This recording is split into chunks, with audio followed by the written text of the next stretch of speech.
Welcome back, everybody. This is Trading Basics, Volume 8. Today we're going to discuss market orders and limit orders. So let's jump right into this chart right here. This chart, this ticker symbol here is the DIA. That's the Dow Jones Industrial Average. And this is an index fund that can be traded. I've got it opened up in my Webull account. You can get up to 12 free stocks if you click the link below in my YouTube video description. And if you join through that link, I really like Webull. You got a ton of information here. You got volume analysis. There's tons of tools. We'll get into that later. But let's just jump right into what is a market order and a limit order. So let's just say I'm going to look to go long. Dow Jones been coming down. And I'm thinking, we got a little top here, a few bottoms here. So let's put in a support right about there. That's at 333 and 40 cents. So what I could do is come over here to buy, right? And I'm going to click buy if I want to buy there.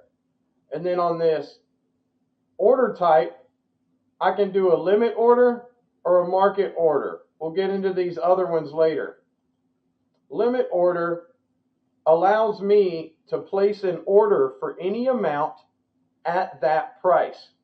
So I said 333.40, and then you would put your quantity of shares in here. Just say you wanted to buy 10 shares.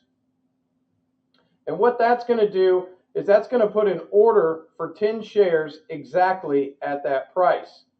And then the price will have to come down to there, and somebody will have to sell their shares to you at that price. That's a limit order. So you have to get filled.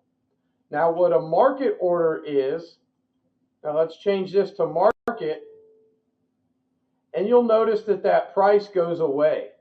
Because what a market order is going to do is it's going to immediately fill you at this price, at the current price, or at the first price that someone is selling at, right?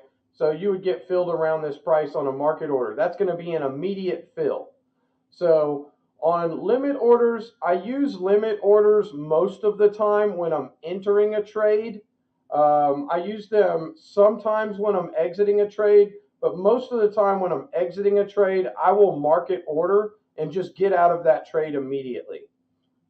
Sometimes I get limit fills when I'm exiting, but generally that's how I use it. A limit order can be used when you want to get a fill at a certain price and you're a little more patient and you really just want to wait to get filled at this price. You'd rather wait for it to come down here. A market order is, I think it's going to bounce now. I'm going to go on ahead and buy here, okay, or short, whichever one.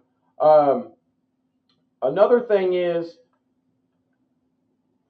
you could say, I think it's going to bottom from right here, 335 to this 333. You can say, okay, I think it's going to bottom somewhere in this range. And this is actually how I get filled on trades. I would never go all in at one price. I layer in a range. And if I don't get filled all the way down here, that's fine. I got some up here and all the way to the middle. Let's say it stops right here. I would have gotten at least somewhat filled in that position. Let's say it turns around and bounces here. But as we covered in the earlier videos, I'm on a 1 hour time frame here. It's always good to zoom out and go to the daily and see what your macro trend is, right? You've had quite a good rally here, and now you're breaking down,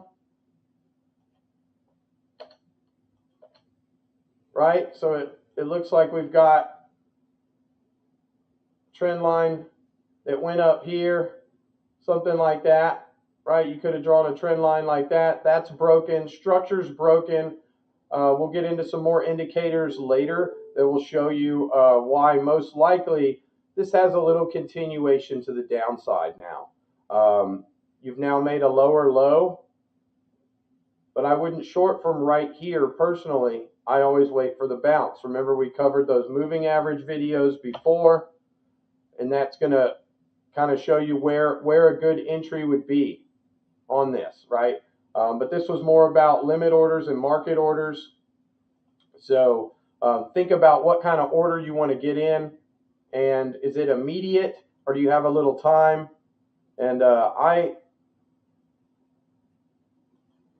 think you should kind of map out where you want to get in and try to use limit orders as often as possible, and that's going to make you more accurate. Thank you very much for joining us on this video. The next video will be on risk management, and I believe that is the most important when you're trading. So come back and join us soon for risk management. Thank you very much. Have